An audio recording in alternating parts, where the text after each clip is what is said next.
კიდევ მოგესალმებით. საქართველოს ატლასი ინგლისურენოვანი მკითხველისთვის თბილისის საერთაშორისო თეატრალური ფესტივალი, ქართველები მილანის მოდის კვირეულზე და ყველაზე მასშტაბური სამეცნიერო არქტიკული ექსპედიცია. დღეს ჩვენი გუნდი პირველამდე წარმოგიდგენთ. თბილისში ავტოსატრანსპორტო საშუალებების გამონაბოლქვის კონტროლი დაიწყება. რასახის ჯარიმაელით მძღოლებს, რომელთა ავტომობილები ჯერ კიდევ მავნე გამონაბოლქვით ავსებენ ქუჩებს და შემცირდა თუ არა ტექინსპექტირების შემოღების შემდეგ მბოლავი ავტოტრანსპორტის რაოდენობა. თემის დეტალები პირველამდე. მეთოდი, რომელიც სმენასთან დაკავშირებული პრობლემების მოგვარებას მუსიკის მეშვეობით ახერხებს. ღიღინი მუსიკალურ ინსტრუმენტებზე დაკვრა და ცეკვა, რაც ნიშნავს ნორდოფ რობინსის მუსიკათერაპიის კურსი. რა შედეგები აქვს მას მსოფლიოს მასშტაბით და სად ტარდება ის საქართველოში? ნახეთ გადაცემაში პირველამდე. როდის უნდა მივაწოდოთ მოზარდს ინფორმაცია ნარკოტიკული საშუალებების მავნებლობის შესახებ? რა შეუძლია გააკეთოს სკოლამ პრევენციის მიზნით და რა სპეციალური ცოდნით უნდა იყვნენ აღჭურვილნი პედაგოგები თუ მანდატურები? ყველაფერი ყოვლისმომცველი სოციალური გავლენის პროგრამის შესახებ, რომელიც ევროკავშირის ქვეყნებში ხორციელდება და ამიერიდან საქართველოს სკოლებში წამოქმედდება. ნახეთ პირველამდე.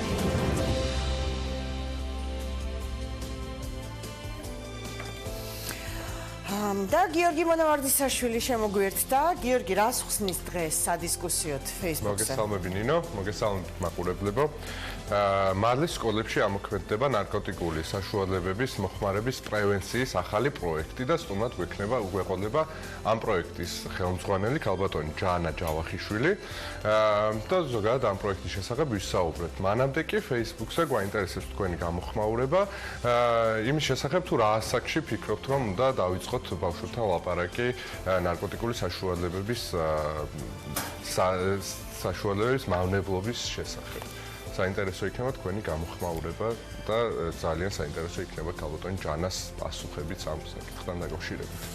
მადლობა, გიორგი. ატლასი, საქართველოს ეროვნული ატლასის შესახებ მინდა ახლა გიამბოთ და საქართველოს გეოგრაფიული ატლასის პრეზენტაცია გაიმართა თბილისის სახელმწიფო უნივერსიტეტში. მეცნიერებისა და ინოვაციების საერთაშორისო ფესტივალის ფარგლებში.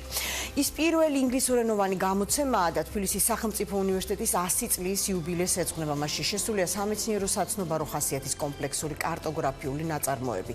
მოიცავს დაახლოებით 120 რუკას, ასევე ტექსტებს, გრაფიკებსა და ფოტოებს. ატლასში წარმოჩენილია ქვეყნის გეოგრაფიული მდებარეობა, ბუნებრივი პირობები, რესურსები, კულტურული მემკვიდრეობა, ისტორია, მოსახლეობა, მეურნეობა, სოციალური სფერო და ეკოლოგია. ასევე წარმოდგენილია სხვადასხვა სფეროში არსებული თანამედროვე მეცნიერული მიღწევებიც. ატლასი განკუთვნილია როგორც მეცნიერთა, ასევე საზოგადოების ფართო წრისთვის. საქართველოს ატლასი გერმანიაში ქალაქ შტუტგარტში გამომცემლობა ფრენც შტაინერ ვერლაგის მიერ დაიბეჭდა. ეს არის სწორედ პასპორტი, ესე ვთქვათ, ქვეყნის უნიკალური გამოცემა. საქართველოში ესეთი რანგის სამეცნიერო პროდუქცია აქამდე არ შექმნილა. ინგლისურენოვანი უამრავი სტატია არის, რომელიც სრულ ინფორმაციას აძლევს ნებისმიერ დაინტერესებულ პირს, რომ ნახოს რა არის საქართველო. გასული წელი ძალიან ნაყოფიერი იყო გეოგრაფიის ინსტიტუტისთვის, რადგანაც ორი საკმაოდ მნიშვნელოვანი ატლასი მომზადდა. ამ ატლასებით ფაქტობრივად ძალიან დიდი სამუშაო შეასრულა ინსტიტუტმა, მაგრამ ჩვენ ამაზე არ ვჩერდებით. სულ რამოდენიმე დღის წინ გახდა ცნობილი, რომ გეოგრაფიის ინსტიტუტი იმ პროექტი, რომელიც დააფინანსა ამერიკის შეერთებული შტატების სამეცნიერო ფონდმა, ეს ეხება კავკასიაში ზოონოზოური ატლასის შედგენას. მთავარი რის გამოც მნიშვნელოვანია ეს ატლასი ისაა, რომ ის საქართველოს როგორც დამოუკიდებელი ქვეყნის და ზოგადად კავკასიის რეგიონის შესახებ ცნობადობას ზრდის. გერმანიასა და საქართველოს შორის დამყარებული ეს თანამშრომლობა განსაკუთრებით მნიშვნელოვანია სამეცნიერო და საგანმანათლებლო თვალსაზრისით. თქვენს ქვეყანას ჩვენ შეგვიძლია დავეხმაროთ არამხოლოდ თანხის ან ტექნიკის გამოყოფით, არამედ ჩვენი მთავარი მიზანი უნივერსიტეტებთან საგანმანათლებლო საქმიანობაა, რაც სტუდენტურ გაცვლით პროგრამებსაც მოიცავს. იმედი მაქვს, ეს თანამშრომლობა მომავალში ახალი საინტერესო პროექტების სახით გაგრძელდება. უშგულში და მის მიმდებარე ტერიტორიაზე განვითარებული კანონო თანამედროვე მშენებლობები მნიშვნელოვნად ხელყოფს მსოფლიო მემკვიდრეობის ძეგლის გარემოსა და ავთენტურობას. შესაბამისად, მის გამორჩეულ უნივერსალურ ღირებულებას, რამაც შეიძლება გამოიწვიოს ძეგლის მსოფლიო მემკვიდრეობის ნუსხიდან ამოღება. ამ საფრთხის შესახებ განცხადებას იკომოს საქართველო ავრცელებს. კულტურული მემკვიდრეობის დაცვის საერთაშორისო ორგანიზაციაში აღნიშნავენ, რომ აუცილებელია შესრულდეს სამშენებლო მორატორიუმი, რომელიც საქართველოს მთავრობამ 2017 წელს გამოაცხადა.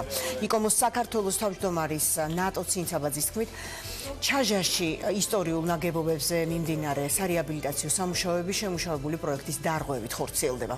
იყენებენ არატრადიციულ, არათავსებად მასალებს და ტექნოლოგიებს, რაც სახელმწიფოს მხრიდან ზედამხედველობის არარსებობასა და არასაკმარის მონიტორინგზე მიანიშნებს. სარეაბილიტაციო სამუშაოების შესამოწმებლად ძეგლთა დაცვის საერთაშორისო ექსპერტების ჩამოსვლა უშგულში მომავალ წელს იგეგმება. რაღაცა ხდება და სახეზეა მონიტორინგის ნაკლებობა, საპროექტო ზედამხედველობის არასაკმარისი ზედამხედველობა და ძალიან საგანგაშოა ის, რომ მოსახლეობა არ ემორჩილება კანონს და ითხოვს, ასე ვთქვათ, ძეგლისთვის შეუსაბამო მშენებლობების განხორციელებას. იმ თვალსაზრისით, რომ ეს ნიშნავს, რომ კომუნიკაცია მათთან არ არის საკმარისი, არა მარტო ღირებულებებთან დაკავშირებით, არამედ იმასთან დაკავშირებით, რომ მათ არ იციან რა შეიძლება მოყვეს ამას ყველაფერს. ხალხ რომ მისია ჩამოვიდეს მსოფლიო მემკვიდრეობის, აუცილებლად დაიწყებს პროცედურას, ჯერ გადაიტანენ, ვთქვათ, დაზიანებულ ძეგლთან ნუსხაში და შემდეგ ალბათ დადგება საკითხი მისი ნუსხიდან ამოღების. თბილისის საერთაშორისო თეატრალური ფესტივალი სეზონის ფარგლებში ქორეოგრაფიული პერფორმანსით 111-ით გაიხსნა. კოტე მარჯანიშვილის სახელობის დრამატული თეატრის სცენაზე მაყურებლის წინაშე მოცეკვავეთა დუეტი წარსდგა. ამერიკელი თვითნასწავლი პარამოცეკვავე ჯოელ ბრაუნი, რომელიც გაერთიანებული სამეფოს წამყვან საცეკვაო კომპანიაშიც ცეკვავს, ინკლუზიური ცეკვის განხრით და შოტლანდიის ბალეტის ყოფილი პრიმა ბალერინე ევა მუდსო. ორივე არტისტი პერფორმანსის კონცეფციის შესაბამისად საკუთარი სიძლიერისა და დაუცველობის რეგისტრს იკვლევს.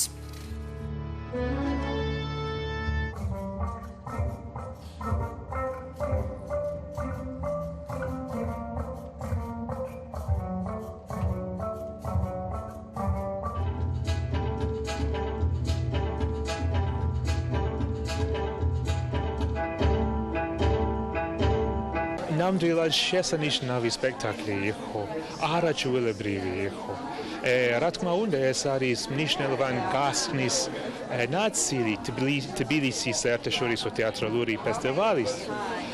კიდევ არის ნაწილია ბრიტანულ 2019 წლის სეზონის საქართველოში. ეს სეზონი ისახავს მიზნად აღმოაჩინეს სიახლე უკვე ნაცნობი ბრიტანეთის შესახებ. ვფიქრობ, რომ 11-ის მთავარი არსი იმის ნათელი მაგალითია, თუ როგორ შეუძლია ადამიანს ცეკვა შეიყვაროს. პერფორმანსი ასევე გამოხატავს სტრუქტურის ცვალებადობას, რაც ჩვენს აგებულებასაც ეხება. ჩვენ 4 წლის წინ შევხვდით და ბოლო 2 წელია ამ პერფორმანსზე ვმუშაობ. პროცესი არ იყო ადვილი და მოკლე, თუმცა ძალიან მოხარულები ვართ, რომ საბოლოოდ ის თბილისის მაყურებელმა იხილა. საქართველოს ფოლკლორის სახელმწიფო ცენტრის ეზოში ანსამბლ იალონის კონცერტი გაიმართა. ქართველი და უცხოელი მსმენელის წინაშე ჯგუფი 20-მდე სიმღერით წარსდგა. იალონმა, რომლის რეპერტუარი ქართული ტრადიციული მუსიკის სამიმართულება, საეკლესიო გალობას, ხალხურ და ქალაქურ სიმღერებს მოიცავს, მამაკაცთა რეპერტუარისთვის დამახასიათებელი გურული სიმღერებით შეასრულა. სპეციალურად ოზურგეთიდან მოწვეულ იქნა 74 წლის შემსრულებელი რებულ ჟავანაძე, რომელთან ერთად მე რუსთველი ქარის სიმღერა და ვოსაჰარი რაიმღერეს. ქალთა გუნდი იალონის კონცერტი საქართველოს ფოლკლორის სახელმწიფო ცენტრის პროექტ ქართული მრავალხმიანობა საქართველოს სტუმრების ფარგლებში ჩატარდა.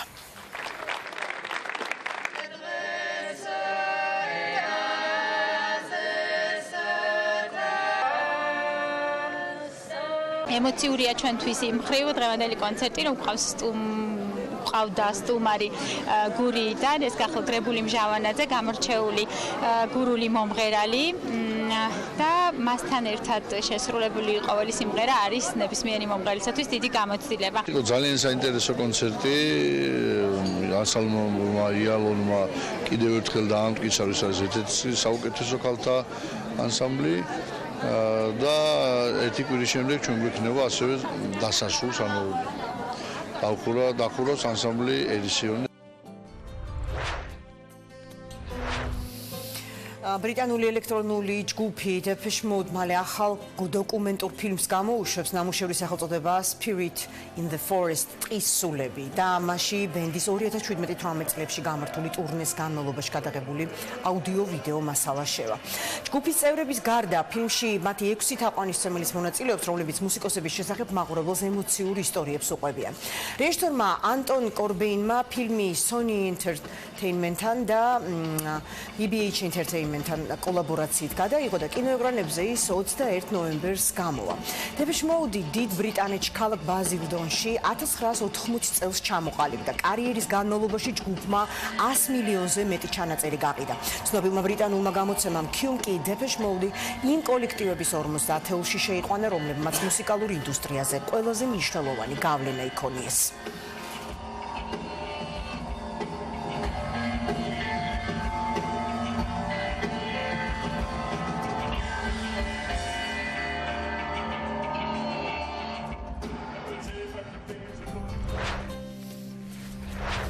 და ქართველი მოდელები მილანის მოდის კვირაულზე კიდევ ერთხელ გამოჩნდნენ. თათია ახალაიამ და მატილდა გვარლიანმა დოლჩე და გაბანას 2020 წლის გაზაფხულის ზაფხულის ტანსაცმლის კოლექციის ჩვენებაში მიიღეს მონაწილეობა. თათია შავი კლასიკური ტანზე მომდგარი ბლუზი და ქვედაბოლო აცვია, მატილდამ კი ცხოველის პრინტიანი მინი ქვედაბოლო და პიჯაკი მოარგო. გუჩის ჩვენებაზე, რომლითაც მილანის მოდის კვირეული დაიხურა, მოდელებს შორის ანა გავა და ლიკა რიგვავაც იყვნენ. ანასთვის გუჩის ჩვენება სადებიუტო იყო. მოდის კვირეულების წინა სეზონზე ის ბალენსიაგას კოლექციის ჩვენებაში მონაწილეობდა. ლიკა რიგვავა კი მაისში გუჩის კრუის კოლექციის ჩვენებაზეც გამოვიდა. ორივე მოდელი წლევანდელი Mercedes-Benz-ის მოდის კვირეულის ფავორიტები გახლავთ.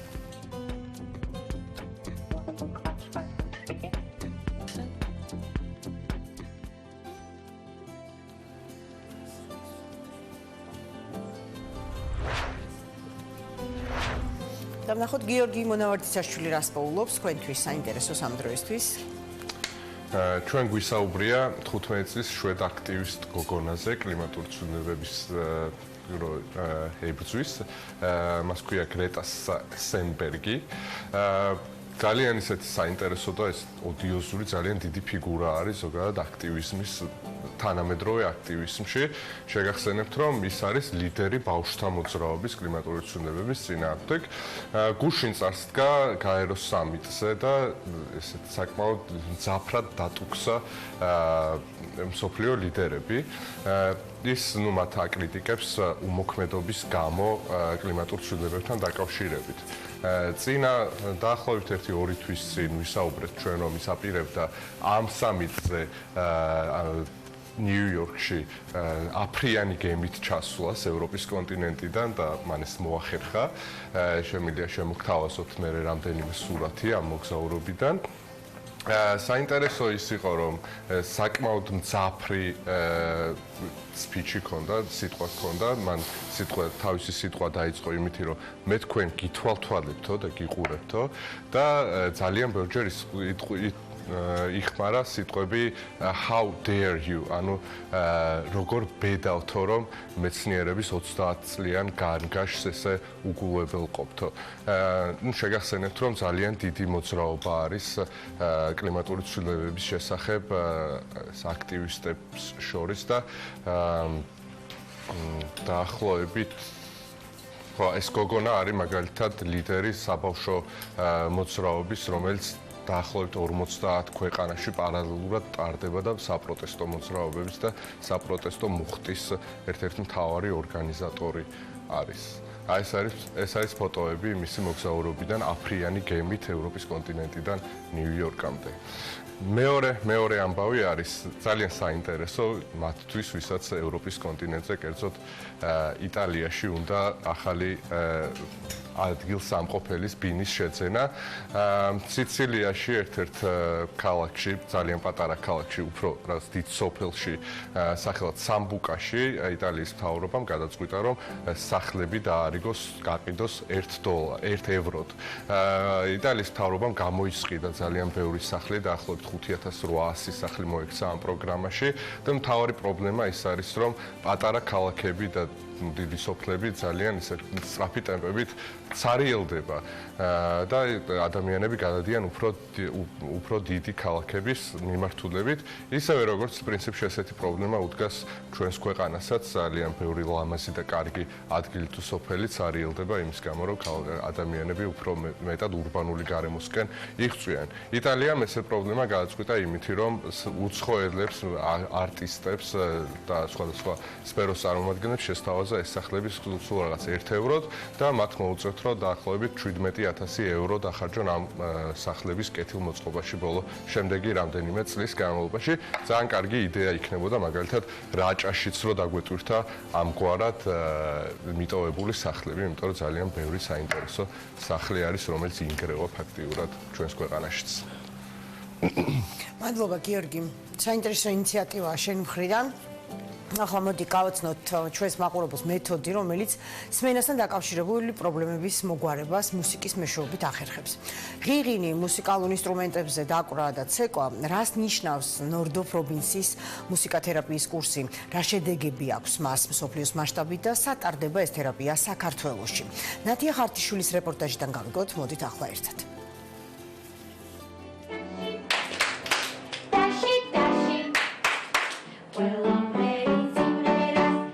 ოთახში სმენედარღვეული ბავშვები კვირაში რამდენჯერმე ჯანმრთელობის მდგომარეობის გასაუმჯობესებლად იკრიბებიან. ჩატარებულ თერაპიულ კურსებს შორის ყველაზე გამორჩეული და სასიამოვნო მუსიკათერაპიაა. ასე ღიღინით მუსიკალურ ინსტრუმენტებზე დაკვირით და ცეკვით ისინი რითმის შეგრძნებას ივითარებენ, სწავლობენ კომპლექსების დაძლევას და ცდილობენ სიმღერის მელოდია გაიმეორონ. სმენედარღვეული ბავშვების აბილიტაცია, რეაბილიტაციისა და განვითარებისთვის ფონდმა აია არჩევანი ნორდო პროვინციის მუსიკათერაპიის კურსზე მისი ჰუმანურობისა და ეფექტურობის გამო შეაჩერა. გერმანიიდან სპეციალური მოწვევით ჩამოსული მარინა რაიდ-ალთუნაშვილი სმენედარღვეული ბავშვების მდგომარეობას ინდივიდუალურად სწავლობს. დასაკის მიხედვით იყოფა ჯგუფებად და მათი სპეციფიური, ასე ვთქვათ, საჭიროების მიხედვით შეიძლება ზოგს ინდივიდუალურად მიეწოდოს მომსახურებები, ზოგს ჯგუფურად. ყოველთვის გვაქვს სუპერვიზია, სადაც განვიხილავთ თითოეული კონკრეტული ბავშვის მონაცემებს, მათთან მუშაობის სპეციფიკას და ასე შემდეგ. ეს მუშაობა ძალიან დადებითად აისახა ბავშვებზეც უკვე, რასაც ადასტურებენ მათი მშობლები და ჩვენზეც, როგორც დავუშვათ მომავალი მუსიკათერაპევტების განვითარებაზე. ხდება უნარების განვითარება მუსიკის საშუალებით. ანუ ჩვენ კი არ ვასწავლით მუსიკას, ეს იქნება არასწორი. არამედ მუსიკის საშუალებით კომუნიკაციაში შევდივართ. ზოგს აქვს უფრო მეტად ჰქონდა პრობლემა მეტყველების პრობლემა, ზოგს ჰქონდა კონცენტრაციის პრობლემები, ძალიან ბევრს ჰქონდა ქცევის მართვის პრობლემა, ანუ იმიტომაც ვაკეთებ ჩვენ ჯგუფურ თერაპიას, რომ ბავშვებს ვასწავლით ქცევას, ხო? ქცევის მართვას და ძალიან მნიშვნელოვანია. ბევრი მაგალითად ემოციების გამოხატვა უჭირდა და ეხლა გათავისუფლდა ძალიან მორცხვი ბავშვებისთვისაც ძალიან კარგია, იმიტომ რომ სულ თამამდებიან, ანუ სითამამე ეძლევათ. ანდრიას ისაურს ორმხრივი ნეიროსენსორული სმენაჩლუმობის დიაგნოზი 2 წლის ასაკში დაუსვეს. მას შემდეგ რაც მშობლებმა მის ქცევაში აგრესიული ფორმები შენიშნეს და ნევროლოგს მიმართეს. ექიმმა კი სმენის შემოწმება ურჩია. 3 წელია ანდრია ცენტრში მუსიკათერაპიის კურსს გადის. ანდრიას დედა აღნიშნავს, რომ წელს ბავშვის მდგომარეობა გაუმჯობესებულია და მუსიკის მეშვეობით ის მეტად კონცენტრირებული გახდა. დიაგნოზი არის ორმხრივი ნეიროსენსორული სმენაჩლუნგობა. გავიკეთეთ ოპერაცია დაახლოებით უკვე მესამე წელია კოხრეალური იმპლანტი. როგორც მე გავეცანი ინფორმაციას, მუსიკის თერაპია იწვევს თანდათანობით სმენის გაუმჯობესებას. მინდა გითხრათ, რომ აქვს ძალიან კარგი შედეგი. წელს მით უმეტეს ერთი წელია დაახლოებით ძალიან მობილიზებულია თვითონ სვენასთან დაკავშირებით და უკვე ცდილობს რაღაცა ღიღინით თუ წამღერებით რაღაცები თქვას. ნორდო პროვინციის მუსიკათერაპია სათავეს 50-იანი წლებიდან იღებს, როდესაც ამერიკელმა კომპოზიტორმა პოლ ნორდორფმა და ინგლისელმა ფსიქოთერაპევტმა კლაინ რობინსმა ლონდონის ერთ-ერთ საბავშვო სკოლა ინტერნატში აუტისტური სპექტრის მქონე ბავშვებთან ერთობლივი მუშაობით წარმატებული შედეგი მიიღეს და მუსიკა კომუნიკაციის საშუალებად გამოიყენეს.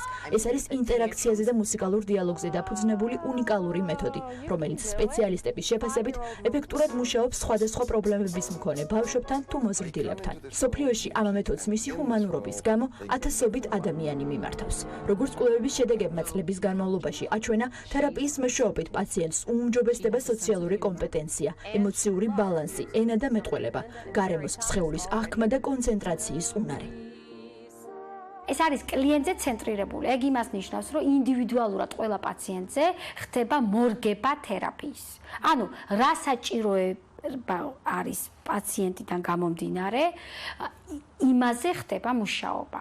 ეს არის რესურსზე აგებული, ანუ ბავშვი როდესაც შემოდის, ჩვენ ვუყურებთ ამ ბავშვს, რა შეუძლია ბავშვს, ან თუნდაც ზრდასრული ადამიანიც. იქიდან გამომდინარე, ანუ რაც შეუძლია და იმის განვითარება ხდება. ანუ არა დეფიციტზე, არამედ რესურსზე. ნორდო პროვინციის მუსიკათერაპია საქართველოში პირველ ნაბიჯებს ფონდ აიაში დგამს და მას ჯერჯერობით მხოლოდ გერმანიაში მოღვაწე მუსიკათერაპევტი მარინა რაიდ-ტალთუნაშვილი ატარებს. მისი განვითარება მომავალში კარგად მომზადებულ სერტიფიცირებულ ნორდო პროვინციის მუსიკათერაპევტებზე იქნება დამოკიდებული.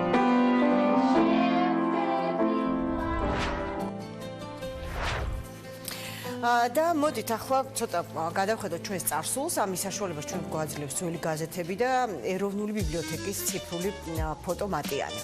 მითოლოგიური გმირებით და მისტიური მითების სიმრავლით საქართველოს მთიანი მხარეები გამოირჩევიან განსაკუთრებით. 1920 წელს გაზეთი საქართველოს რესპუბლიკა მკითხველს ქართული მითოლოგიის ერთ-ერთი პერსონაჟის ამბრის შესახებ მოამბობს, რომელიც გოლიათური აღნაგობით და დიდძალოვნებით გამოირჩეოდა თურმე. ნახოთ რა წერდნენ. ამბრი ქართული მითოლოგიის წარმომადგენელია. ლეგენდის თანახმად, ძველად კახეთსა და მთიულეთში თუ კი სუსტი ბავშვი დაიბადებოდა, ამბრის სახელზე აუცილებლად შესწირავდნენ ხოლმე საკლავს, რათა ბავშვს ეზრუნა და გადაერჩინა. თქმულების თანახმად, თურმე ბოლოს ამბრი ცოცხლად დაუმარხავთ და დასამარხ ადგილამდე ურემში შეგმულ 24 ხარს მიჰყავდაო. ურმიდან გადმოწეული მისი ფეხი მიწას გუთანივით ხნავდაო.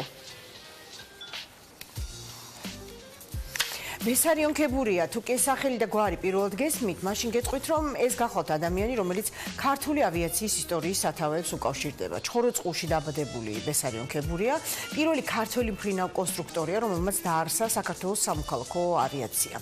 1908 წელს საკუთარი ხელით ააგო საფრენი აპარატი პლანერი, რომელიც საბურთალოს მოედანზე წარმატებით გამოსცადა კიდეც. მომდევნო წლებში კი რამდენჯერმე მოეწყო საჩვენებელი ფრენები. 1913 წელს ქუთაისში სწორედ ასეთი ღონისძიება იყო დაგეგმილი, რის შესახებაც გაზეთი იმერეთი წერს.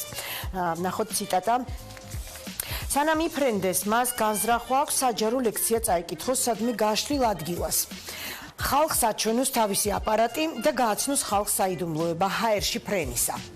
აქვე გეტყვით, რომ ბესარიონმა თურმე ყველაფერი გაყიდა და ცოლშვილიც კი დატოვა, რათა შეგროვილი თანხით პარიზში წასულიყო და საავიაციო საქმეში მეტი ცოდნა დაეგროვებინა. თუმცა სწავლისთვის საჭირო თანხას ბოლომდე მაინც ვერ გაწვდა. ცნობილი ფრანგი ავიატორი ლუი ბლეროი გაუკვირვებია ფაქტს, რომ ქართველი ავიატორი დაზიანებულ პროპელერს საკუთარი ხელით აკეთებდა და საწარმოო ტრავმასაც თავადვე მკურნალობდა. ამიტომ კეთილგანწყობის ნიშნად ბესარიონის დახმარება გადაწყვიტა და ნაწილებით მოამარაგა. ბოლო საჩვენებელი ფრენა ქებურიამ 1913 წელს ბათუმში მოაწყო, რომლის დროსაც ჰაერში იძრავი გაჩერდა და მფრინავი შავ ზღვაში ჩავარდა. როცა მე ზღვაურებმა მიუსწრეს, ქებურია თვითგადარჩენას ცდილობდა და თან თვითმფრინავის ძრავს ხელს არ უშევდა, რადგან მისთვის მთავარი ამ დეტალის გადარჩენა იყო. დღეს დედაქალაქში მის სახელს ერთ-ერთი ქუჩაც ატარებს სხვათა შორის. რა ტიპის რეკლამა არ გვინახავს გაზეთებში, განსაკუთრებით ის თქვენთან ერთად, ვინც ინტენსიურად ადევნებს თვალს და ყურს ჩვენს ამ რუბრიკას. თუმცა ეს უკანასკნელი კიდევ უფრო გამორჩეულია, რადგან აქ მკითხველს არც რამის ყიდვას სთავაზობენ და არც ფალსიფიკაციის შესახებ აფრთხილებენ.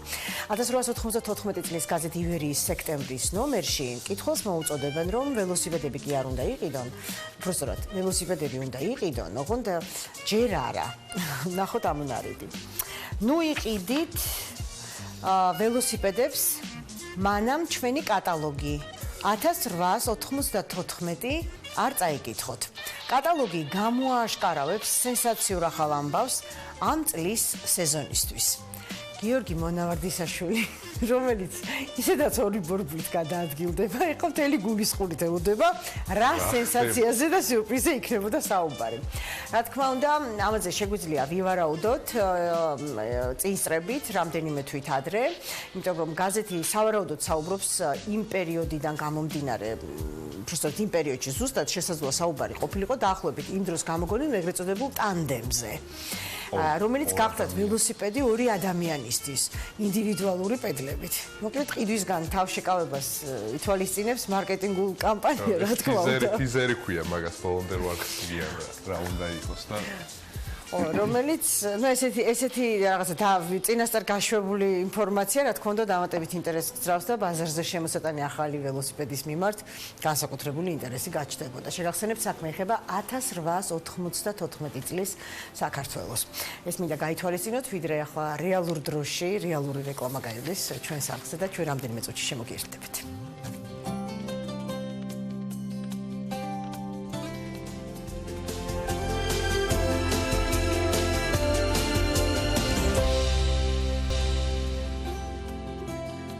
პირდაპირ ეთერში ვბრუნდებით, გიორგი, შენ ჯერია, ხო? კი ბატონო. მოკლედ ჩვენთანაც აქტუალურია წინასაარჩევნო ციებ-ცხელება და ბრიტანეთშიც ორ კვირაში თუ ერთ კვირაში ზუსტად ვერ ვხსენებ, არის არჩევნები, საპარლამენტო არჩევნები და ნუ ერთ-ერთი ძლიერი მოთამაშის, ერთ-ერთი ძალიან საინტერესო დაპირებაზე მინდა რომ გესაუბრო. უკაცრავად. ლეიბორისტულმა პარტიამ, ბრიტანეთის ლეიბორისტულმა პარტიამ, რომელიც არის ერთ-ერთი ლიდერი პარტია, ამორჩევლებს პირდება, რომ 10 წლის განმავლობაში, თუ რა თქმა უნდა, მათ აირჩევენ და იქნებიან უმრავლესობაში, მიაღწევენ 32 საათიან სამუშაო კვირას. რაც პრინციპში ახალი არ არის, ძალიან ბევრი ევროპული ქვეყანა 28 ამ ტიპის ცვლილებებს შრომით კოდექსში განიხილავს. საინტერესოა ძალიან ეს დაპირება, იმიტომ რომ აქამდე ნორვეგიაშიც იყო შესაბამისი საუბრები და კიდევ რამდენიმე ქვეყანაში, ამერიკაშიც სხვა შორის არიან ამის აქტივისტები. 32 საათიანი სამუშაო კვირა ნიშნავს იმას, რომ 8 საათით შემცირდება და ექსპერტები სულ უფრო და უფრო მეტად ამტკიცებენ, რომ უფრო ეფექტური შეიძლება იყოს ცოტათი ნაკლები მუშაობა. საერთოდ ვინ მოიგონა, როგორ მივედით ცივილიზაცია 40 საათიან სამუშაო კვირამდე, ძალიან ბევრი ვეძებე და ვერ ვნახე ვერანაირი კვლევა და ვერაფერი. თუმცა ამის საპირწონედ ეხლა არის ძალიან ისეთი ინტენსიური მუშაობა და კვლევები იმის შესახებ, რომ ოდნავ შემცირება სამუშაო კვირის გამოვა და იქნება უფრო ეფექტური. ამ კვლევებში ერთვებიან ხოლმე სხვადასხვა დიდი კომპანიები და ტესტავენ, ასე ვთქვათ, უფრო მცირე სამუშაო კვირებს და საკმაოდ წარმატებულ შედეგებსაც იღებენ. არ ვიცი, ჩვენამდე როდის ჩამოაღწევს მსგავსი სიახლე, ამაზე ზუსტებით ვერავინ გეტყვით, თუმცა ევროპაში დაველოდოთ ევროპას თვითონ გატესტონ და მე ჩვენც შეიძლება შევუერთდეთ ამ პრიად სასიამოვნო თუ არ მეშლება საბერძნეთში დაახლოებით 7-8 წლის წინ პაატა ბურჭულაძის ფონდი იავნანას ჰქონდა კონცერტი, გალა კონცერტი და ამ კონცერტის ერთ-ერთი მონაწილე ვიყავი და მაშინ გავიგე რომ სამუშაო მთავრდებოდა დაახლოებით 3-ზე თუ 4-ზე რაღაც ესე და ну ეს ქვეყანა ხა რა ჩიხშიც მივიდა 1-2 წლის მერე ყველას გვახსოვს. მე მგონია რომ რაღაცა ქვეყნებს აქვს მაგის ფუფუნება რომ ცოტა შეამციროს სამუშაო, იმიტომ რომ რაღაც უფრო ეფექტურად წარმომიდგენია რომ მუშაობენ მაგალითად დასავლეთ ევროპის ქვეყნები და რაღაც ქვეყნებს მაგის ფუფუნება არ აქვს, იმიტომ რომ ისედაც რა ვიცი ძალიან ბევრს არ მუშაობენ ჩვენი ქვეყნები. ხო არა, თავარი არის რაღაცა ეფექტური დაგეგმარება რა ალბათ, ხო, რასაკვირველია. ანუ უნდა მიხვიდე. მოიქამდე. იცი რა, ზუსტად 12-ია და დღის ამბები წყვეტს ახლა ჩვენს გადაცემას რამდენიმე წუთში, რომ ჩვენი მაყურებელი მოვლენების შუაგულში გადავიდეს. ეთუნას ვუთმობთ ეთერს. ინა კიდევ ერთხელ მოგესალმები, ახალ ამბებს გაგაცნობთ. მოკლედ ამ დროისთვის შეწყალების სკანდალზე სამსახურებრივი უფლებამოსილების შესაძლო ბოროტად გამოყენების ფაქტზე დაწყებული გამოძიების ფარგლებში დღეს იოსებ ქოიავას მამა იკითხება მისი შვილის მკვლელობისათვის ძებნილი და საქართველოში 2017 წელს ექსტრადირებული ზურაბ ნადირაძე ერთ-ერთია იმ პირებიდან, რომლებიც სალომე ზურაბიშვილმა 28 აგვისტოს შეიწყალა. თამას ქოიავა არ გამორიცხავს, რომ შეწყალებების საქმეში პრეზიდენტის საპარლამენტო მდივანი დიმიტრი გაბუნია ფიგურირებდეს, თუმცა შვილის მკვლელი შეწყალებაზე სრულ პასუხისმგებლობას პრეზიდენტს აკისრებს. შვილმოკლული მამა თადუმაძის უწყებაში გამოკითხვაზე უკვე შევიდა. სესილი ბოკერია გვერდდება პირდაპირ ეთერში. მოკლული იოსებ ქოიავას მამა თამას ქოიავა სულ რამდენიმე წუთის წინ შევიდა ეთნა საგამოძიებო უწყებაში, თუმცა მან პროკურატურაში შესვლამდე მედიასთან კომენტარიც გააკეთა, თუ რა კითხვები ექნება დღეს საგამოძიებო უწყებალის წარმომადგენლებს. მასთან მისვლის ჯერჯერობით უცნობია, თუმცა ჟურნალისტებთან თამას ქოიავამ განაცხადა, რომ ის პროკურატურის წარმომადგენლებს მიაწვდის ყველა ინფორმაციას და დეტალს, რაც ამ დროისთვის მისთვის არის ცნობილი.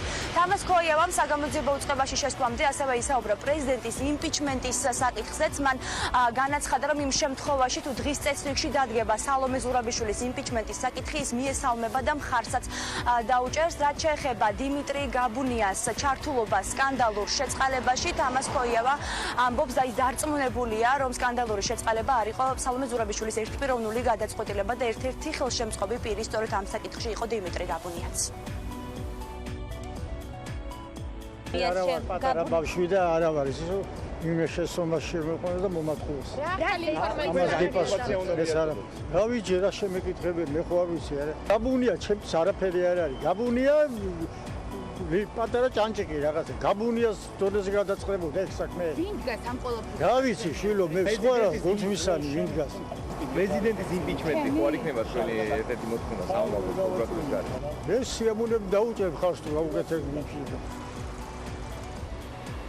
თუ რა ახალი დეტალები გახდება დღეს ცნობილი საგამოძიებო უწყებისთვის, ეს მას შემდეგ გახდება ცნობილი, რაც თამას ქოიავა დატოვებს პროკურატურას და მედიასთან კომენტარს გააკეთებს. იქამდე კი გეტყვით, რომ პირველის ინფორმაციით საგამოძიებო უწყება დაინტერესდა ასევე პრეზიდენტ სალომე ზურაბიშვილთაც, რომელიც ამ დროისთვის გაეროში იმყოფება და მას შემდეგ რაც დაბრუნდება საქართველოში, ის ასევე გამოცხადება პროკურატურაში. საგამოძიებო უწყება გამოკითხავს ასევე პრეზიდენტის ადმინისტრაციის თანამშრომლებსაც და ანგი შვილსაც, მათ შორის, რომლის სახელის და გვარიც პირველად სწორედ გუშინ გახდა მედიისთვის ცნობილი სკანდალურ შეწყალებასთან დაკავშირებით. ასევე საგამოძიებო უწყება ჩვენი ინფორმაციით დაინტერესდება შეწყალებულების ადვოკატებითაც, მათ შორის დევაძის და ოთხმეძურის უფლებადამცველებიც გამოიკითხებიან სულ მალე პროკურატურაში. სესილი ბოკერია გვერდებოდა პირდაპირ ეთერში. შეწყალების სკანდალზე გამოძიების შედეგებს ელოდება ოპოზიცია. ევროპულმა საქართველოს თადუმაძის უწყებას ერთთვიანი ვადა მისცა. შემდეგ კი უმცირესობის წარმომადგენლები დროებითი საპარლამენტო კომისიის შექმნის და პრეზიდენტის იმპიჩმენტის საკითხის დაყენებას აანონსებენ. მიუხედავად იმისა, რომ ოცნებაში პრეზიდენტს გადაწყვეტილებებს ვერ უწონებენ, ამბობენ, რომ ჰქონდა თუ არა დანაშაულს ადგილი, ეს გამოძიება უნდა დაადგინოს და თუ დანაშაულის ნიშნები არ გამოიკვეთება, ტყუილად ტალახის სროლა, როგორც უმრავლესობის წევრები ამბობენ, გამართლებული არ არის.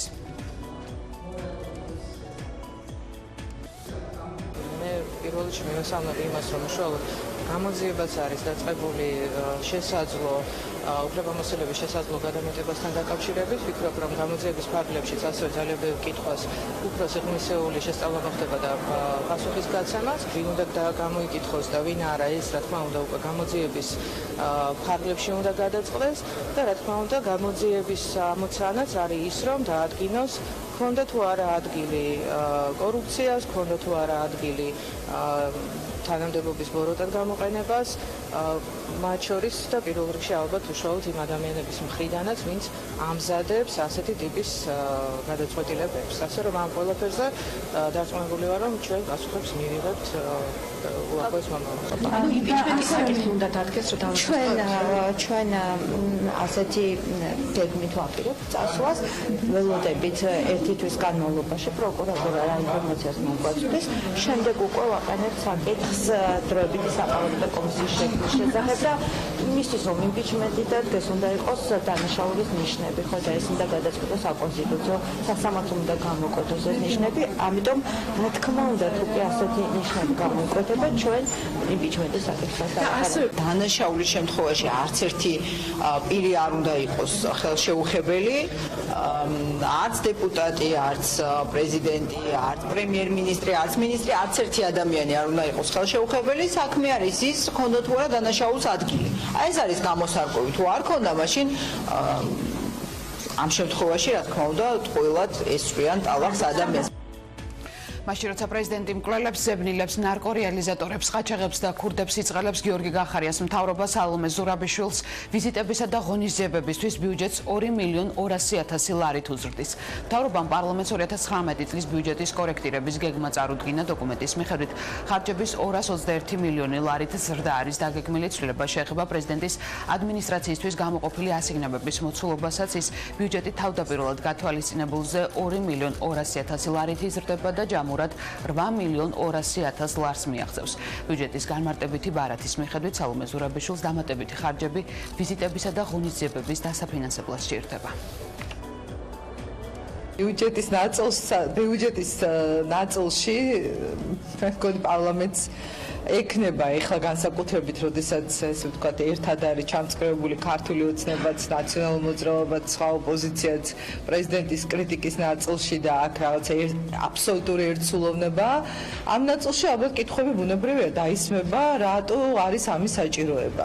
რა არის აუცილებლობა, რაც მე არ ვიცი არგუმენტები, ამიტომ არგუმენტების შემდეგ შემიძლია გითხრათ, არის ეს რელევანტური და არის ეს საჭირო თუ არა. ნებისმიერ შემთხვევაში ღარიბ ქვეყანაში, სადაც უამრავი ადამიანი ყავს გაჭირვებული, ნებისმიერი ზრდა ბიუჯეტის კუთხით ადმინისტრაციული რესურსის იმაზე მეტ კითხვებს იწვევს, რაც გამოიწვევდა სხვა შემთხვევაში. უნდა ვნახოთ, ჯერ რასთან დაკავშირებით იზრდება ეს. თუ ისეთი რამ არის, ისეთი ღონისძიებები არის, რაც ქვეყანას მოუტანს სიკეთეს, ჩამოვა ბევრი უცხოელი სტუმარი, რომელიც თქვათ ნახავს ჩვენს ქვეყანას და ეს პოტენციურად ძალიან მნიშვნელოვანი არის ჩვენი ქვეყნისთვის, რა თქმა უნდა, ამ შემთხვევაში შეიძლება ამაზე ვისაუბროთ, მაგრამ თუ ეხლა ყველა არის გაზრდილი ხარჯები რაღაცა ხელფასებისთვის და დანამატების და პრემიებისთვის, ეს რა თქმა უნდა დაუშვებელი არის. ყოველ შემთხვევაში უნდა ვნახოთ პირველ რიგში რაზე არის ეს ხარჯები და ამის შემდეგ უკვე გვექნება დეტალური განცხადების შესაძლებლობა. მინა შანტაჟებს უმრავლესობის წევრებს პირადი ცხოვრების კადრებით ეკაბესელია სკანდალური განცხადება. ოცნების ყოფილი დახლა უკვე დამოუკიდებელი დეპუტატი აცხადებს, რომ ხელისუფლება დღემდე აშანტაჟებს ადამიანებს ფარული კადრებით, მათ შორის უმრავლესობის წევრებს. ეკაბესელი არ აკონკრეტებს თუ ვინ არიან ეს ადამიანები მართველი გუნდიდან, თუმცა ამბობს, რომ დაშანტაჟებულებს შორის არა მხოლოდ ქალები, არამედ მამაკაცებიც არიან. პოლიტიკურ უზნეობად, სისულელედ და ჭორაობად აფასებენ ყოფილი თანაგუნდელის განცხადებებს. ოცნებაში უმრავლესობის წევრები ამბობენ, რომ თუ ეკაბესელი ეკაბესელიას ასეთი ინფორმაციები აქვს, მაშინ გამოძიებას უნდა მიმართოს. ეკაბესელია მის საქმეზე უკვე 9 წელია პასუხს ელოდება შინაგან საქმეთა ყოფილი მინისტრის და ახლა უკვე პრემიერის გიორგი გახარიას არაერთი საჯარო დაპირების მიუხედავად დეპუტატს არ აქვს კითხვაზე პასუხი, ვინ დაგეგმა და განახორციელა მძიმე დანაშაული მის წინააღმდეგ. ყველამ საკუთარ, ესე ვთქვათ, შინაგან გაუბედაობას თუ გარკვეულ, ესე ვთქვათ, მუხრუჭებს თავად უნდა გადააბიჯოს. ეს ისეთი საკითხია, რომელზედაც ბერავი სხვა ვერისაუბრებს თუ არა თავად ის ადამიანი ან ადამიანები, რომლებიც ამ ყველაზე ამორალური და აკრძალული მეთოდების გამოყენებით გარკვეულ გავლენას ექვემდებარებიან. ამიტომ ეხლა მასწავლის ოხანაშვილი ვის და სად უნდა მივმართო, მისგან განსხვავებით ბევრად უფრო ადრე ვისწავლე ეს მიმართულებები, ამიტომ მოსწავლე მასწავლებელს ვერაფრით ვერ ასწავლის. მე არ ვამბობ, რომ ეს მასიურად ხდება და 1, 2 თუ 3 არ ვიცი რამდენი შემთხვევა. მე ყოველ შემთხვევაში რამდენიმე თაობაზე მაქვს ინფორმაცია, მაგრამ თავად უნდა ისაუბრონ. ეს სისტემა არ არის, სადაც შეიძლება მე დავარღვიო ვინმეს, ესე ვთქვათ, პირადი სივრცე. მე ვიცი, რომ არსებობს ასეთი ფაქტები. ვიცი იმ ადამიანებისგან, მათ შორის, ვისაც ეს შეეხო, მაგრამ ეხლა იმაზე მე დეტალს მე ვერ გეტყვით, ყველამ თვითონ უნდა ისაუბრო. პირადი ცხოვრების გამოყენება პოლიტიკურ ბრძოლაში, რა თქმა უნდა, მიუღებელია. თუმცა ამასთან ერთად, მე რა თქმა უნდა კატეგორიულად ვერ მიჯნები იმ ბრალდებებს, რომელიც სამწუხაროდ ქალბატონ ეკას ბოლო პერიოდში ახასიათებს, როდესაც ის მიუთითებს იმაზე, რომ განსაკუთრებით მისი ყოფილი თანაგუნდელების შესაძლოა ამ ასე ვთქვათ მეთოდებს იმართავენ. რა უნდა ვქნან, დავეცეთ. იმას სისულელეს ლაპარაკობს, ეგა ბესელია. ჯერ სისულელია და მეორეს პირველი და მე ლოგიკურადაც საიდან შეიძლება რომელი ასპექტიდან შეიძლება ეს თემა იყოს კომპეტენტურად ნათქვამი ქალბატონი ეკა ბესელიას ძალიან კარგად იცის საიდან მოდის ეს უნამუსობა ასე ვთქვათ ძალიან კარგად იცის ვინ აკეთებდა ამას და ძალიან კარგად იცის ვინ აშანტაჟებდა ხალხს ასეთი მასალებით ასე რომ ესეთი ხელის გაშვერა მე მგონი რომ ჯერ ესეთი უსაფუძვლოა თავისთავად და მეორე ესეთი ცოტა ვერ არის ზნეობასთან ახლოს თუ მას ასეთი ინფორმაცია აქვს მაშინ ეს არის დანაშაულის შესახებ ინფორმაცია და მისი არ გამჟღავნებით თვითონ ხდება ის დამნაშავე. თუ არა აქვს და ისე საუბრობს მხოლოდ პოლიტიკურად, რაც მისი მხრიდან ხშირად მოგვისმენია, ეს არის უბრალოდ ჭორაობა და მეტი არაფერი. ახალ ამბებს ვრცლად პირველ საათზე მოგიყვებით, ახლა კი ეთერს ისევ ნინო არაზაშვილს უთმობთ. მადლობა ეთუნა, პირველზე დაგიბრუნდებით, როდის უნდა მივაწოდოთ მოზარდს ინფორმაცია ნარკოტიკული საშუალებების მავნებლობის შესახებ. რა შეუძლია გააკეთოს სკოლამ პრევენციის მიზნით და რა სპეციალური ცოდნით უნდა იყვნენ აღჭურვილნი პედაგოგები თუ მანდატურები. მალე საქართველოს სკოლებში ყოვლის მომცველი სოციალური გავლენის პროგრამა ამოქმედდება, რომელიც ევროკავშირის ქვეყნებში ხორციელდება. თემაზე ჩვენ სტუდიაში პროექტის ხელმძღვანელი ფონდის გლობალური ინიციატივა ფსიქიატრიაში თბილისის პროგრამული მიმართულების ხელმძღვანელი ფსიქოლოგი ჟანა ჯავახიშვილი ისაუბრებს მოგესალმებით ქალბატონი მადლობა რომ მოგბრძანდით ჩვენ სტუდიაში სტუმრად და ჩვენი მაყურებელიც ახლა პირველად თქვენგან გაიგებს რომ სკოლებში უნდა დაინერგოს სპეციალური სწავლება რომელიც ნარკოტიკების ავადმოხმარების პრევენციისთვის არის და რომლებიც აპრობირებულია ევროკავშირის ქვეყნებში. პირველ რიგში რა საკვირველია მინდა კითხოთ, თქვათ რა კვლევებზე დაყრდნობით ამართლებს ეს კურსი, რას გვიჩვენებს, თქვათ ევროპული მაგალითები. ძალიან დიდი მადლობა ამ შეკითხვისთვის, მადლობა სტუდიაში მოწვევისთვის. საქმე იმაშია რომ ჩვენ აი ისტორიულ მომენტს ფაქტიურად მოწმეები ხდებით ისტორიული მომენტის, იმიტომ რომ ამ წელს პირველად დაავადებათა კონტროლის ეროვნულმა ცენტრმა ასე ვთქვათ ორგანიზება გაუწია პრევენციულ პროექტს. ნარკოტიკების პრევენციაზე ძალიან დიდი ხანია ვსაუბრობ, მაგრამ ძირითადად გაგებული იყო ჩვენს ქვეყანაში როგორც პოლიციის მხრიდან გარკვეული ღონისძიებები და აი ჯანდაცვის მხრიდან და განათლების მხრიდან ასე ვთქვათ სისტემური ღონისძიებები დღეს იწყება და მოგილოცავთ ამას და მინდა მივულოცოთ ჩვენ აუდიტორიასაც. მეორე რისი თქმაც მინდა მეთოდი რომელიც ავიღეთ ეს არ არის აი ტრადიცია გვაქვს კიდე ჩვენ ყველას გონია რომ კომპეტენტურია ნარკოტიკების პრევენციის საქმეში და ყველას გონია რომ აი ვარაუდობს და ვარაუდზე დაფუძნებულად რაღაცას გააკეთებს თქვა დაახატვინებს მოზარდს ჩონჩხს შპრიცს უბოს და ეს არის პრევენცია, არ არის პრევენცია. რაც უფრო დააშინებ, რაც უფრო საშინელებათა ჟანრში წარმოუსახავ.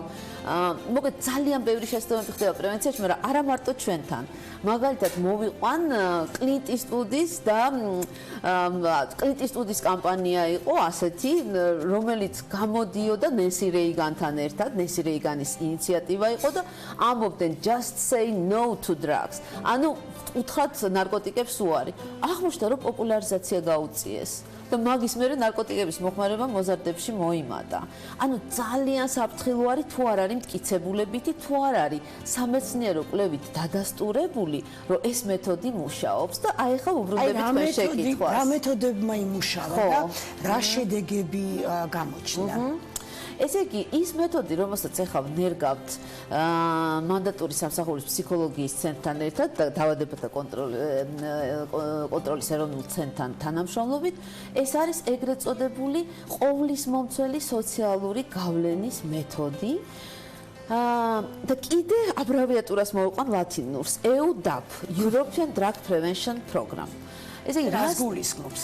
გულისხმობს იმას, რომ როცა დაიწყეს ევროკავშირის ქვეყნებში, დაიწყეს ერთეული ქვეყნებიდან დანერგვა 2002 წლიდან და დაურთეს კვლევა. ანუ ეს ხორციელდებოდა ეს პრევენციის პროგრამა, რომელიც ბოლოს უკვე კვლევის შედეგად ოპტიმალური ვერსია შემუშავდა, 12 გაკვეთილად ჩასტრუქტურდა, რომელიც შეიძლება კვირაში ერთხელ ჩატარდეს, შეიძლება ორ კვირაში ერთხელ ჩატარდეს, შეიძლება თვეში ერთხელ ჩატარდეს მოსწავლეებთან და ასე ვთქვათ, გადაიშალოს, გაიჭიმოს წლის მანძილზე, მაგრამ თავარი რაც არის, დაურთეს კვლევა, რომელმაც დაამტკიცა, რომ თუ აი ამ გაკვეთილებს პედაგოგები ხარისხიანად ატარებენ, ბავშვი დაზღვეულია და ის ბევრად უფრო, ასე ვთქვათ, გვიან გასინჯავს თუ გასინჯავს საერთოდ ფსიქოაქტიურ საშუალებას. ის ბევრად უფრო ადრე დაანებებს ამ ექსპერიმენტირებას გასინჯვას თავს, ანუ კიდე ერთი მითი მინდა, რომ აი ხა ვუარყოთ. პრევენცია არ ნიშნავს, რომ ბავშვი საერთოდ არასოდეს არაფერს არ გასინჯავს. თუნდაც ავიღოთ ფსიქოაქტიური საშუალებებიდან, სხვა შორის, ერთ-ერთი ყველაზე აფთვისებიანი არის თამბაქო და ალკოჰოლი.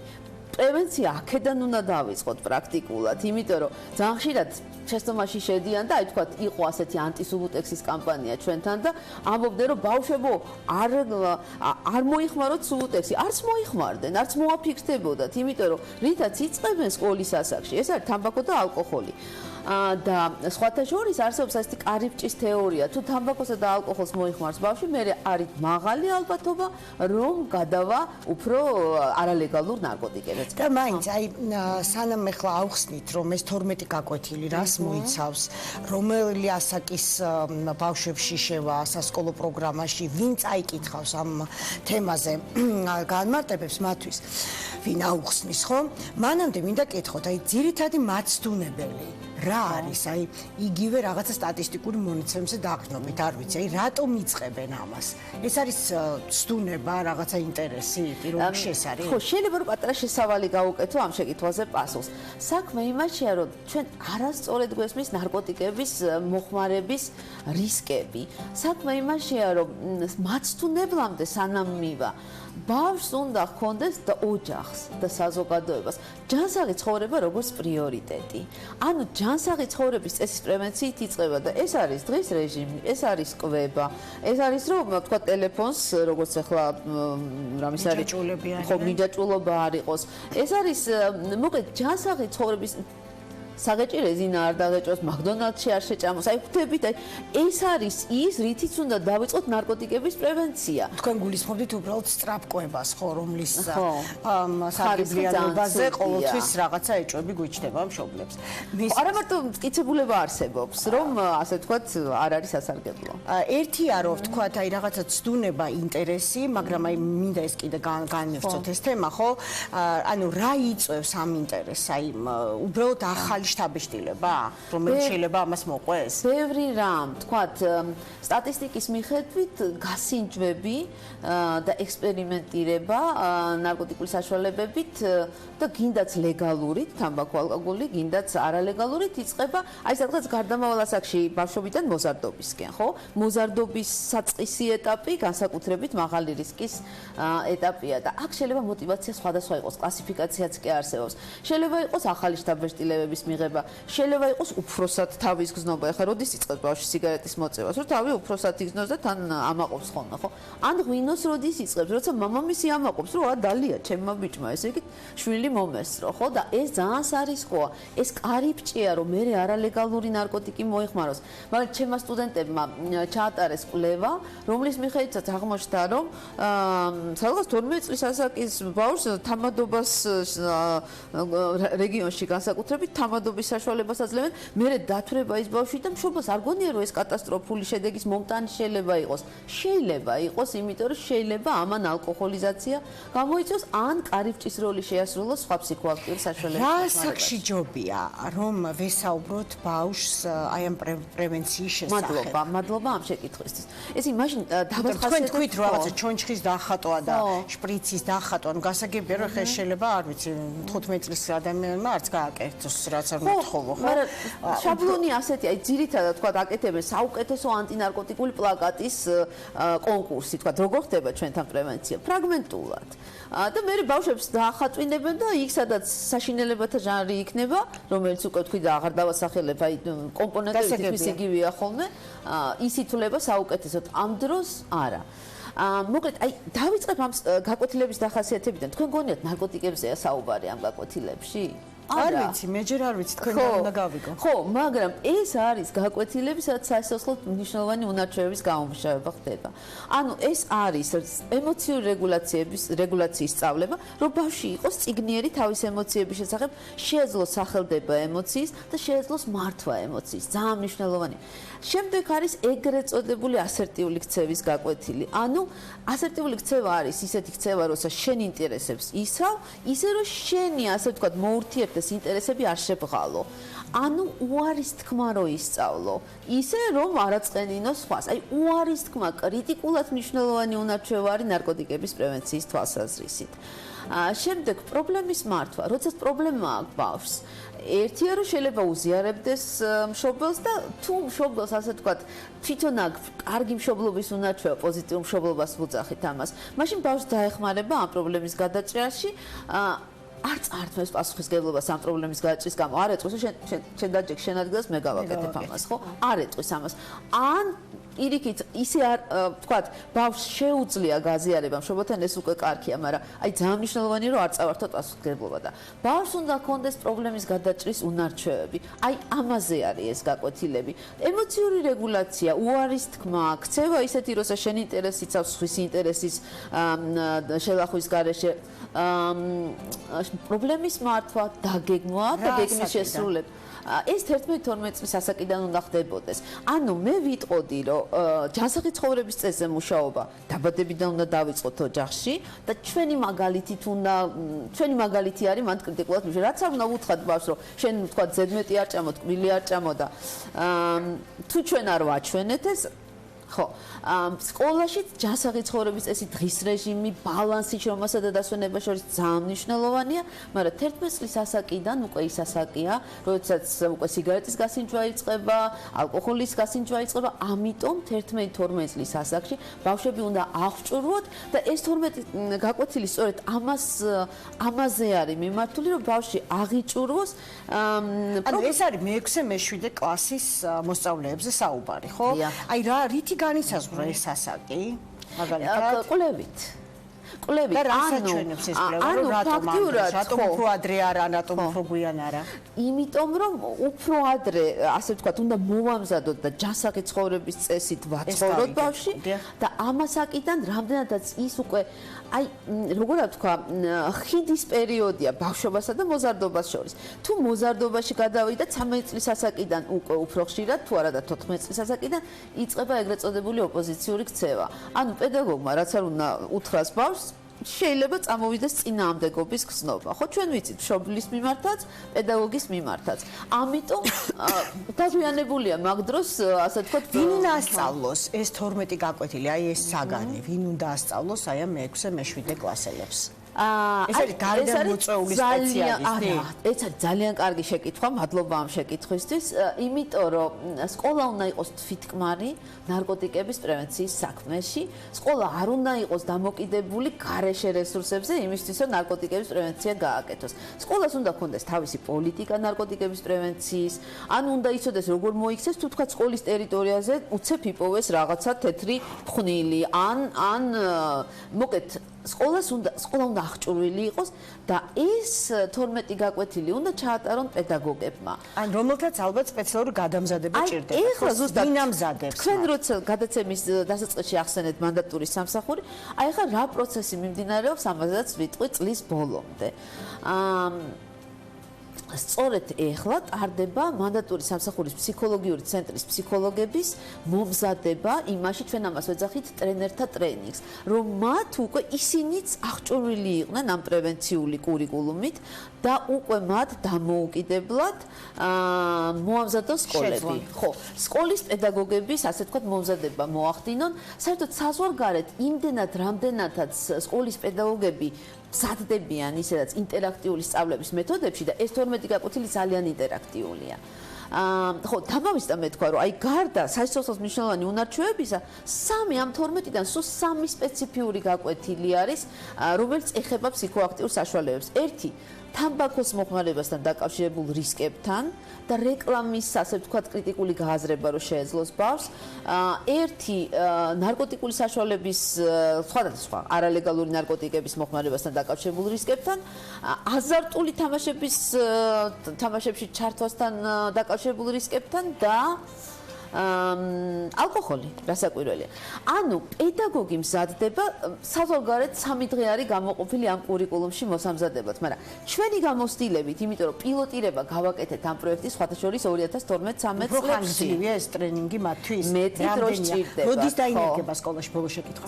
აი ეს უკვე ეხლა მიმდინარეობს თანამშრომლობა მანდატურის სამსახურის ფსიქოლოგიურ ცენტრთან და უკვე აი ამაზე ზუსტი პასუხი არ მაქვს რომ მე თქვენ ვადები გითხრათ, მაგრამ წლის ბოლომდე მანდატური სამსახური მზადდება იმისათვის და წლის ბოლომდე გაიცნობა პირველი 12 პილოტური სკოლის. ალბათ მომავალ წელს უკვე შევიდეს თქვა სასკოლო პროგრამაში. რასაკვირველია, როცა ახალ მეთოდს ვნერგავთ, პილოტირების ფაზა ძალიან მნიშვნელოვანია, ამიტომ 12 პილოტური სკოლის პედაგოგები ამ წელს უკვე მომზადებული მანდატური სამსახურის ფსიქოლოგების მიერ. ძალიან საინტერესოა თქვენთან დისკუსია ამ და არა მარტო ამ თემაზე. მადლობას გიხდით. ძალიან დიდი მადლობა. მოწვევისთვის, მობრძანებისთვის ფონდი გლობალური ინიციატივა ფსიქიატრიაში თბილისის პროგრამული მიმართულების ხელმძღვანელი ფსიქოლოგი ჟანა ჯავახიშვილი იყო ჩვენთან.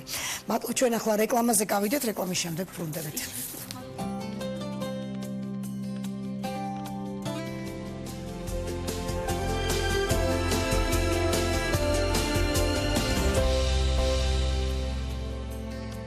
პირდაპირ ეთერში ვაგრძელებთ მიუხედავად იმისა, რომ სავალდებულო ტექნიკური დათვალიერება ყველა სახის ავტომანქანისთვის თითქმის 1 წელია მოქმედებს, ქუჩებში დღესაც ხშირად ხვდებით გამონაბოლქვს. ამის მოსაგვარებლად გარემოს დაცვისა და სოფლის მეურნეობის სამინისტრო ახალ კანონ პროექტზე მუშაობს. რა ცვლილებები შევა კანონში და რა სიახლეები ელით მძღოლებს. სანდრო ცხარაძის რეპორტაჟი ვნახოთ ჯერ ერთად.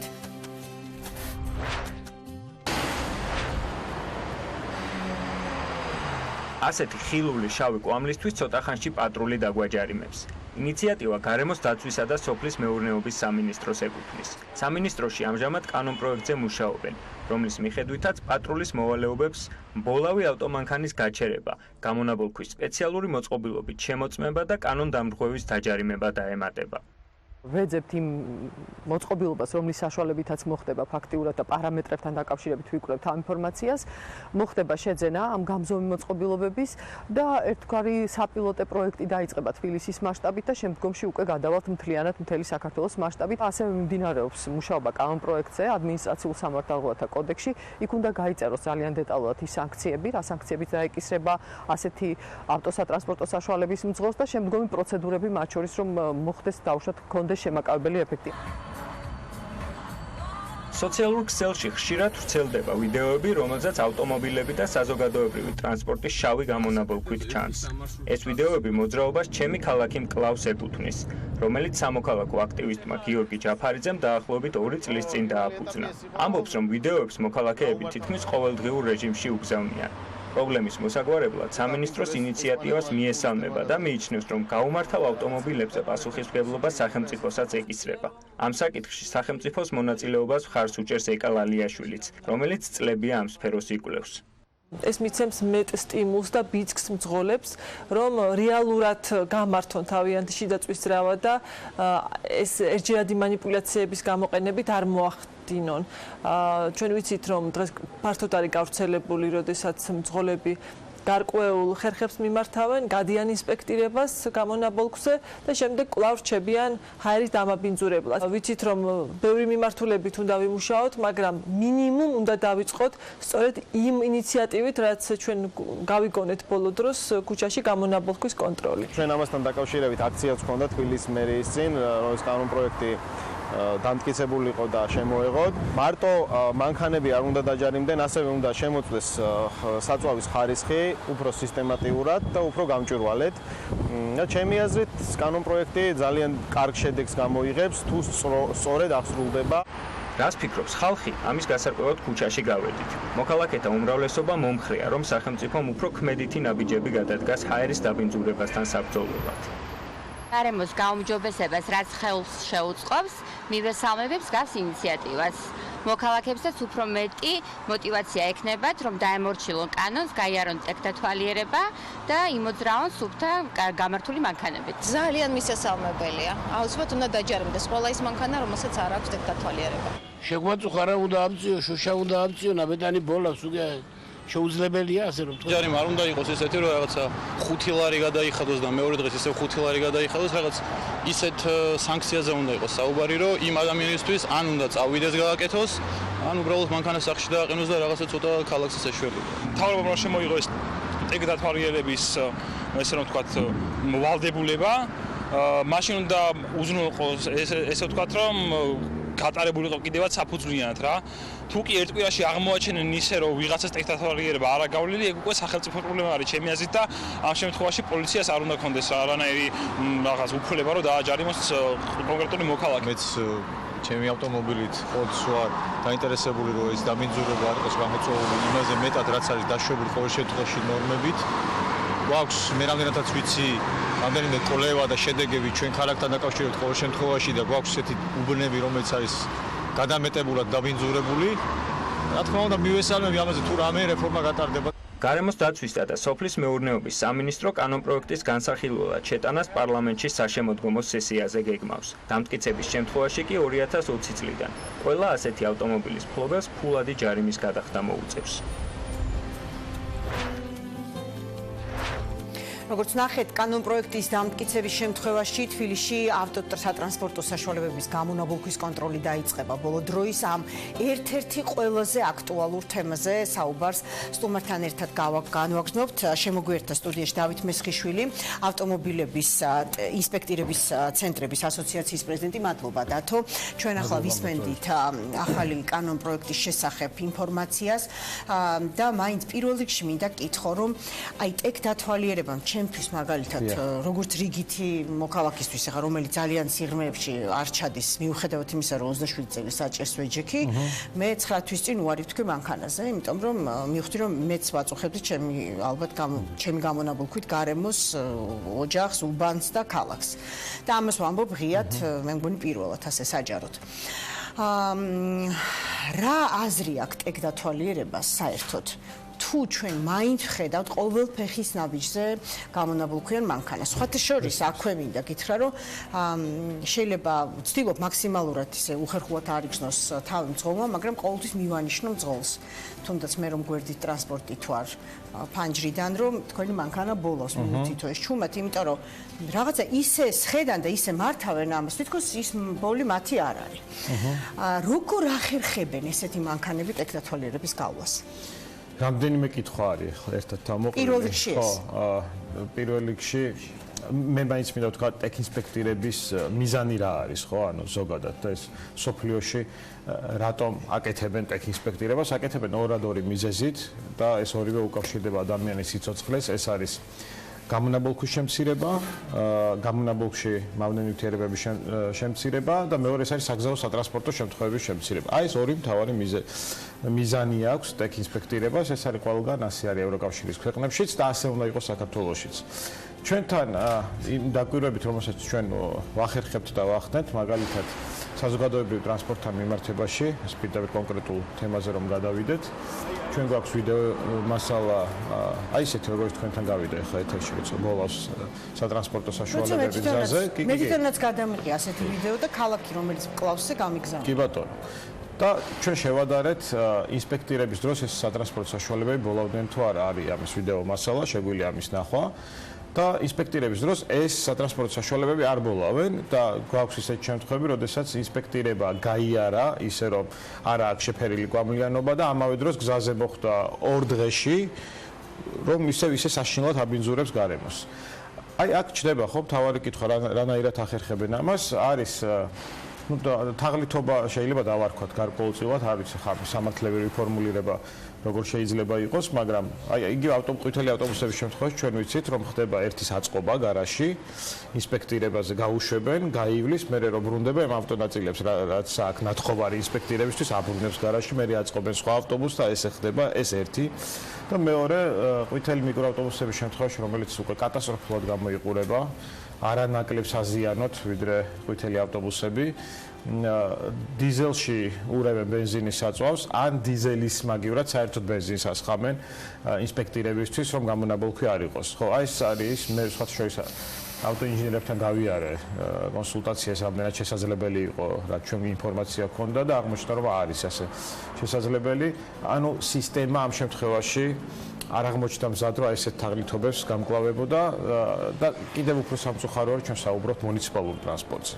როდესაც ჩვენ შესაბამის სახელმწიფო სტრუქტურები სრულიად სამართლიანად მოგვიწოდებენ, რომ ტექინსპექტირება არის მნიშვნელოვანი, ან გადავსხდეთ კერძო ავტომობილებიდან საზოგადოებრივ ტრანსპორტზე და შემდეგ თავად ასეთ მანიპულაციებს მიმართავენ, არის ყოველად მიუღებელი და არის ძალიან ცუდი. ეგრეთ წოდებული კუკლის აწყობა ინსპექტირებისთვის ხო, ძალიან ცუდია და ძალიან ავტოპარკის ასე ვთქვათ, რაღაც სახელმწიფო პროგრამა მიდგომა არსებობს ავტოპარკის გამოცვლის? არსებობს მთავრობის განკარგულება 2017 წლის, რომელიც არის მიმართული ავტოპარკის განახლების დავარქვათ, რომ ხელშემწყობი გარემოებები არის ჩაწერილი ამ განკარგულებაში. სამწუხაროდ არც ერთი ის პუნქტი შესრულებული არ არის. აქ იყო გათვალისწინებული მაგალითად ელექტრომობილების ჩანაცვლება არსებული ავტოპარკის ეტაპობრივად როგორ უნდა მოხდეს, ანუ აღონისწებები გატარდეს და ბევრი ისეთი საკითხია, რომ უტილიზაცია როგორ უნდა მოხდეს ჩამოწერილი სატრანსპორტო საშუალებების, ბევრი ისეთი რამ, რაც დაუშვათ გულისხმობდა ავტოპარკის განახლებას, მაგრამ ჩვენ მივიღეთ ის, რომ ამ განკარგულებიდან შესრულებული თითქმის არაფერი არ არის. ტექინსპექტირება არის მხოლოდ ერთ-ერთი დეტალი იმისთვის, რომ ჩვენ გარემო გავაჯანსაღოთ. ძალიან მნიშვნელოვანი. რომელსაც ქართველები ძალიან კარგად მორგებულები აღმოჩნდნენ ახლა თქვენგან ამ მანიპულაციებს რასაც ყვებით, ხო? ის კი რომ მე მსმენია, რომ ხა გასაგებია, რომ შეიძლება ეს ყვითელი ავტობუსები და ყვითელი მიკროავტობუსები რაღაცას ერთმანეთს უცვლიან, მაგრამ თქვათ მე რო კერძო პირი ვარ და მყავს ჩემი მანქანა, ხა ვიცი რომ რაღაც დეტალები შეგიძლია ერთი დღით იქირავო, ჩააყენებინო, გაიარო და მე უკან დააბრუნო და ხვალიდან ისევ ბოლავდნენ. ამის თავარი წამალი არის გზებზე ინსპექტირება, ანუ გზებზე აღსრულება კანონის, როცა ბოლავს, პოლიციას უნდა შეეძლოს მასზე რეაგირება. ჩვენ გვაქვს ესეთი ჩანაწერი, რომ ინსპექტორს მაგალითად პერიოდული ტექნიკური ინსპექტირების ცენტრში შეუძლია შეფერილი კვამლიანობა ყოველგვარი სხვა შემოწმების გარეშე დაახარვეზოს. მაშინ რატო არ შეუძლია პოლიციას იგივე გააკეთოს გზაზე?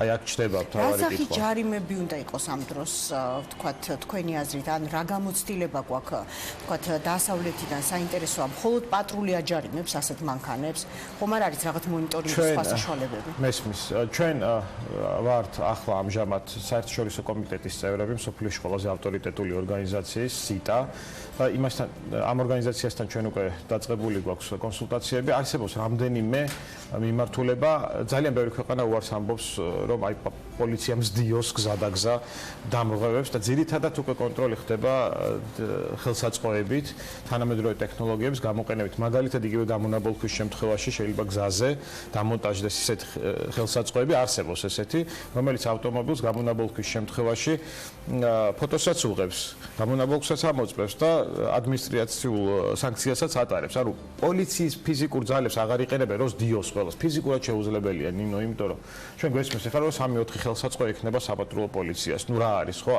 რეალურად კი, მაინც კარგია, კი ბატონო, მაგრამ ეს კანონის აღსრულების ნაწილში რომ გამოასწორებს რაღაცა შეუძლებელი არა და იმ მანიპულაციების და თაღლითობების ერთ-ერთი მთავარი პრევენცია არის ის, რომ როცა ავტომფლობელმა იცის, რომ მას გზაზე გააჩერებენ, შეამოწმებენ და ეტყვიან, რომ რატო ბოლავ შენ შავად ან ხო რეაგირება იქნება, ის ბენზინით აღარ გაივლის. დიზელის მაგრამ ბენზინს აღარ ჩაასხამს ინსპექტირებისთვის და ავტოპარკის განახლებაზე მინდა დავამატო ძალიან მნიშვნელოვანი რამ.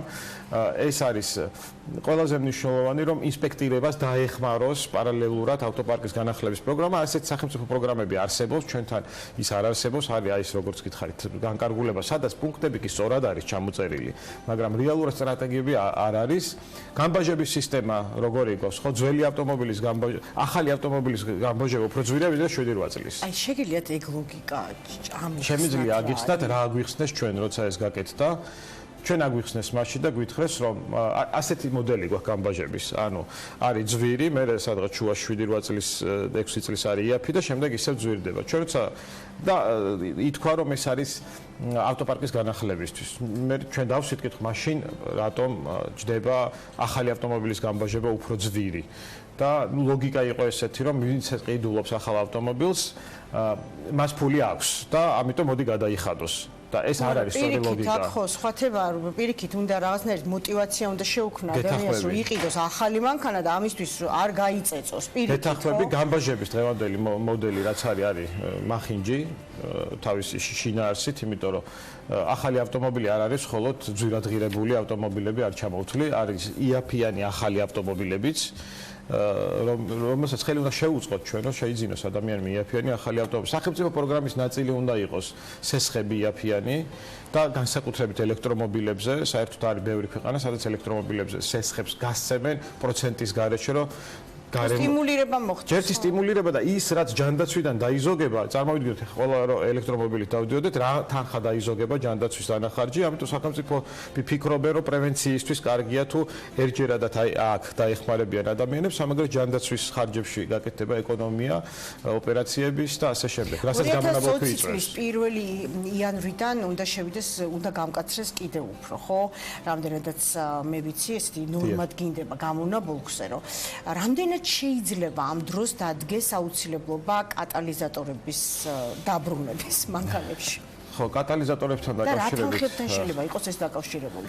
ძალიან აქტუალური კითხვა, იმიტომ რომ დღეს მაგალითად CO შემცველობა რა პროცენტიც არის დადგენილი, არ აჩენს კატალიზატორების ვალდებულებას. თუმცა მოქმედი რეგლამენტით და იმ ჩანაწერით, რომელიც ამ რეგლამენტში არსებობს, CO-ს ან გამკაცრება, იგივე CO შემთხვევაში არის იმ დონეზე, რომ აჩენს უკვე დაზრდის კატალიზატორის მნიშვნელობას და აჩენს მის ვალდებულების ქონას. ანუ ჩვენ ეს წარმოვიდგინოთ მაყურებელს გონია რომ ხშირად მეც მეკითხები რომ შევა ავტომობილი და ინსპექტორი დაიწყებს კატალიზატორის ზებნას. არის თუ არა თუ იმ ავტომობილში ეს ასე არ არის, კატალიზატორი შეიძლება ვერც იპოვო, ესე ადვილად მით უმეტეს განსხვავებით Toyota Prius-ზე, რომელზეც ქურდობის ფაქტებია მომრავლებული, იმიტომ რომ ადვილად ხდება ამის დიახ.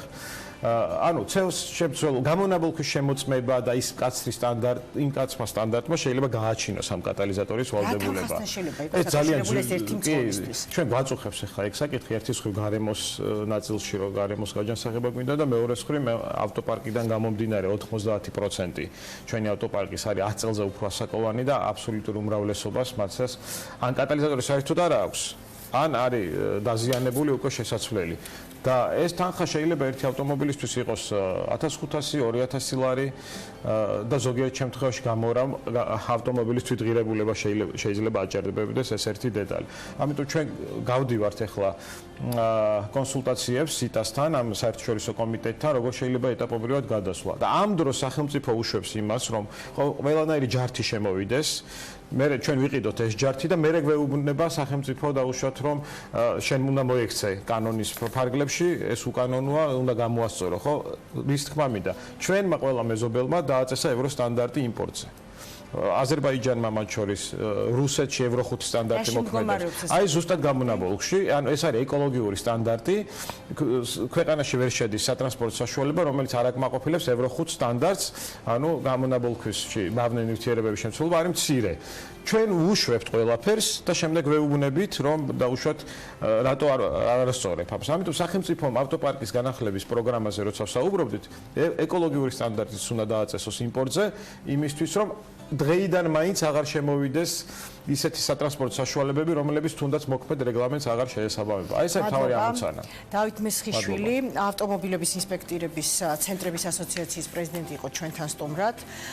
ვფიქრობ, ჩვენთვის ყველაზე მკივნეულ და საჭირო როტო ერთ-ერთ საკითხზე, სასაუბროთ, რომელთ ამ თემას პირდებით არაერთხელ დაუბრუნდებით კიდევ ჩვენს გადაცემაში. მადლობა სტუმრობისთვის, გადაცემა ჩვენი ამით სრულდება. ხვალ 12:15-დან პირველამდე იმედი გვაქვს კვლავ ჩვენს არხზე გაატარებთ. ახლა კი დღის ამბებს უნდა გავყვეთ მოვლენების შუაგულში ზუსტად პირველზე, პირველზე ნახვამდის.